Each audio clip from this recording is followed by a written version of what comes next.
Modi photo ಬಳಸಬಾರದು ಅಂತ ಬಿಜೆಪಿಗರು ಕೋರ್ಟ್ಗೆ ಹೋಗಿದ್ರು. ಆದರೆ ಚುನಾವಣಾ ಆಯೋಗ ಕೋರ್ಟ್ ಅವರಿಗೆ ಸೊಪ್ಪನ್ನ ಹಾಕಲಿಲ್ಲ. ಶಿವಮೊಗ್ಗದಲ್ಲಿ ಪಕ್ಷೇತರ ಅಭ್ಯರ್ಥಿ ಕೆಎಸ್ ಈಶ್ವರಪ್ಪ ವಾಗ್ದಾಳಿ ನಡೆಸಿದ್ದಾರೆ. ನನ್ನ ಜೊತೆ ನರೇಂದ್ರ ಮೋದಿ ಅವರು ಉಳಿದ್ರು, ಅದೇ ನನಗೆ ಆನಂದ.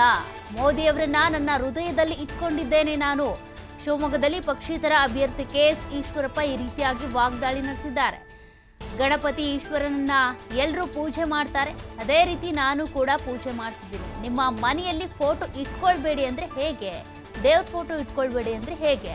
ಯಾವುದೇ ಪಕ್ಷ ವ್ಯಕ್ತಿ ನನ್ನನ್ನ ಮೋದಿ ಅವರಿಂದ ಬೇರ್ಪಡಿಸೋದಕ್ಕೆ ಸಾಧ್ಯವಿಲ್ಲ ಅಂತ ಕೆಎಸ್ ಈಶ್ವರಪ್ಪ ನರೇಂದ್ರ ಮೋದಿಯವರ ಫೋಟೋ ಬಳಕೆ ವಿಚಾರಕ್ಕೆ ಸಂಬಂಧಪಟ್ಟಂತೆ ಮಾತನಾಡಿದ್ದಾರೆ.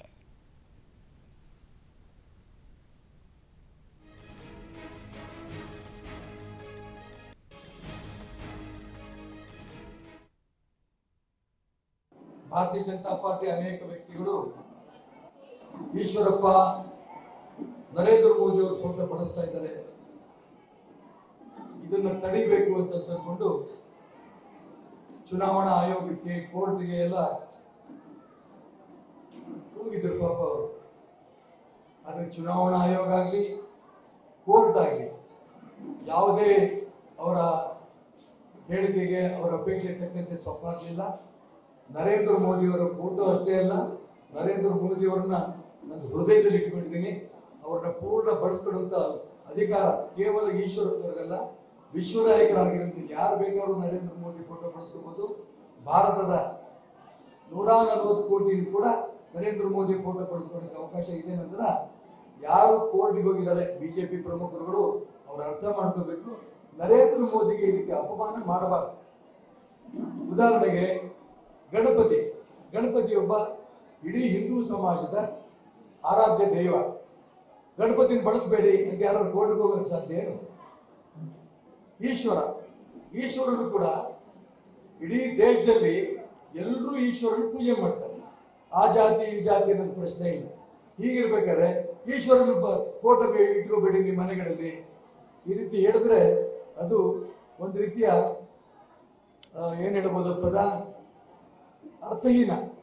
ಅದಕ್ಕೋಸ್ಕರ ನಾನು ಹೇಳ್ತೀನಿ, ಮಾನ್ಯ ನರೇಂದ್ರ ಮೋದಿ ಅವ್ರನ್ನ ಅವ್ರ ಫೋಟೋ ಬಳಸ್ಕೊಳ್ಳೋದಕ್ಕೆ ಪೂರ್ಣವಾಗಿ ಅಧಿಕಾರ ಸಿಕ್ಕಿದ್ದು ತುಂಬ ಸಂತೋಷ.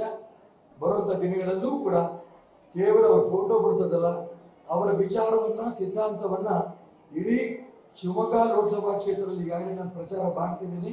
ಅದೇ ರೀತಿ ಅವರ ನನಗೆ ಒಂದು ರೀತಿ ಮಾದರಿ ವ್ಯಕ್ತಿ ಮಾನ್ಯ ನರೇಂದ್ರ ಮೋದಿಯವರು, ಆದರ್ಶ ಪುರುಷ. ಅವರ ಆದರ್ಶವನ್ನು ನಾನು ಮುಂದುವರ್ಸ್ಕೊಂಡು ಹೋಗ್ತೀನಿ. ಅವ್ರ ಫೋಟೋ ಈ ಚುನಾವಣೆ ಅಷ್ಟೇ ಅಲ್ಲ, ಆಜೀವ ಪರ್ಯಂತ ನರೇಂದ್ರ ಮೋದಿ ಅವ್ರ ಫೋಟೋನ ಇಟ್ಕೋತೀನಿ. ಭಾರತೀಯ ಜನತಾ ಪಾರ್ಟಿ ಅನೇಕ ವ್ಯಕ್ತಿಗಳು. ಇನ್ನು ಶಿರಾಳಕೊಪ್ಪದಲ್ಲಿ ಸಭೆ ನಡೆಸಬಾರದು ಅಂತ ಕೆಲ ಗೂಂಡಾಗಳು ಬೆದರಿಕೆ ಹಾಕಿದ್ರು. ನನಗೆ ಮೈಕು ಚೇರು ಇದೆಲ್ಲವನ್ನ ತೆಗೆದುಕೊಂಡು ಹೋಗ್ಬೇಕು ಅಂತ ಒತ್ತಾಯಿಸಿದ್ರು. ಸೋಲುವ ಭಯದಿಂದ ಬಿಎಸ್ ಯಡಿಯೂರಪ್ಪ ಹಾಗೂ ಅವರ ಮಕ್ಕಳು ಈ ರೀತಿಯಾಗಿ ನಡ್ಕೊಳ್ತಿದ್ದಾರೆ.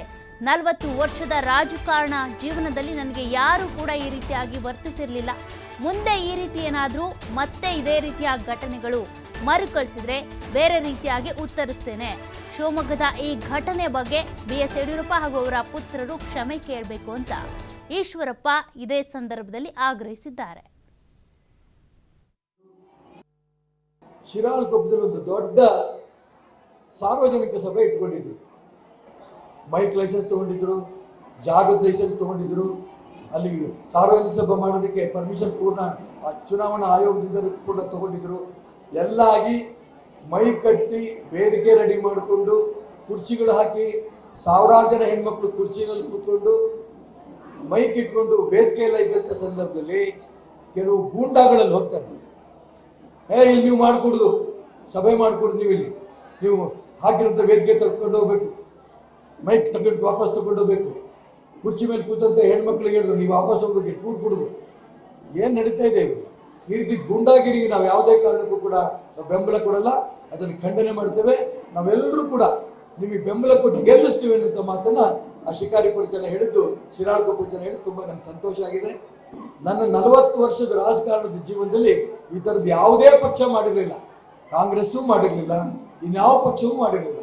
ಆದರೆ ಸೋಲ್ತೀನಿ ಅಂತ ಭಯದಿಂದ ಈ ರೀತಿ ಯಡಿಯೂರಪ್ಪನವ್ರ ಮಕ್ಕಳು ಮಾಡ್ತಾರಂತ ಈ ಕುತಂತ್ರ ರಾಜಕಾರಣವನ್ನ ನಾನು ಅತಿ ಉಗ್ರವಾಗಿ ಖಂಡನೆ ಮಾಡ್ತೇನೆ.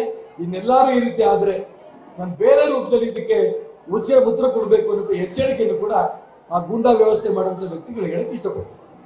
ಶಿರಾಳಕೊಪ್ಪದಲ್ಲಿ ಒಂದು ದೊಡ್ಡ ಸಾರ್ವಜನಿಕ ಸಭೆ ಇಟ್ಕೊಂಡಿದ್ರು. ಮೈಕ್ ಲೈಸೆನ್ಸ್ ತಗೊಂಡಿದ್ರು, ಜಾಗದ ಲೈಸೆನ್ಸ್ ತಗೊಂಡಿದ್ರು. ಅಲ್ಲಿ ಸಾರ್ವಜನಿಕ ಸಭೆ ಮಾಡೋದಕ್ಕೆ ಪರ್ಮಿಷನ್ ಪೂರ್ಣ ಚುನಾವಣಾ ಆಯೋಗದಿಂದ ಕೂಡ ತಗೊಂಡಿದ್ರು. ಎಲ್ಲ ಆಗಿ ಮೈಕ್ ಕಟ್ಟಿ ವೇದಿಕೆ. ಶಿವಮೊಗ್ಗದಲ್ಲಿ ಕೆಎಸ್ ಈಶ್ವರಪ್ಪನವರು ಪ್ರೆಸ್ ಮೀಟ್ ಮಾಡಿ ಈ ರೀತಿಯಾಗಿ ಆಗ್ರಹಿಸಿದ್ದಾರೆ.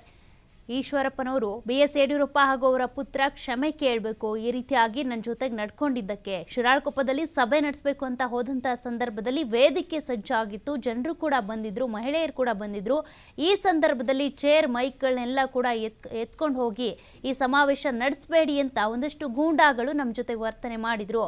ಹಾಗಾಗಿ ಈ ಘಟನೆಗೆ ಸಂಬಂಧಪಟ್ಟಂತೆ ಈಶ್ವರಪ್ಪ ಮತ್ತು ರಾಘವೇಂದ್ರ ಕ್ಷಮೆ ಕೇಳಬೇಕು ಅಂತ ಒತ್ತಾಯಿಸಿದ್ದಾರೆ. ಅಷ್ಟೇ ಅಲ್ಲ, ಪ್ರಧಾನಿ ನರೇಂದ್ರ ಮೋದಿಯವರ ಫೋಟೋ ಬಳಕೆಗೆ ಸಂಬಂಧಪಟ್ಟಂತೆ ಬಿಜೆಪಿಯಲ್ಲೇ ಒಂದಷ್ಟು ಜನರು ವಿರೋಧಿಸಿದ್ರು. ಆದರೆ ಅದ್ಯಾವುದಕ್ಕೂ ಕೂಡ ಕೋರ್ಟ್ ಸೊಪ್ಪು ಹಾಕಿಲ್ಲ. ನನಗೆ ನರೇಂದ್ರ ಮೋದಿಯವರ ಫೋಟೋ ಯಾವ ರೀತಿ ನಾನು ಬಳಸ್ಕೋತೀನಿ ಅಂದರೆ, ಮನೇಲಿ ಎಲ್ಲರೂ ಕೂಡ ಹೇಗೆ ಗಣಪತಿ ಈಶ್ವರನ ಫೋಟೋವನ್ನು ಬಳಕೆ ಮಾಡ್ತಾರೋ, ಇಟ್ಟು ಪೂಜೆ ಮಾಡ್ತಾರೋ, ಅದೇ ರೀತಿ ನಾನು ಮೋದಿಯವರ ಫೋಟೋವನ್ನು ಬಳಸ್ತೇನೆ. ಅದಕ್ಕೆ ಯಾರು ಕೂಡ ನನಗೆ ಆಕ್ಷೇಪವನ್ನು ವ್ಯಕ್ತಪಡಿಸುವಂತಿಲ್ಲ. ಯಾರು ಕೂಡ ನರೇಂದ್ರ ಮೋದಿಯವರ ನನ್ನ ಸಂಬಂಧವನ್ನು ಹದಗೆಡಿಸೋದಕ್ಕೆ ಸಾಧ್ಯ ಇಲ್ಲ ಅಂತ ಈಶ್ವರಪ್ಪ ಮಾತನಾಡಿದ್ದಾರೆ.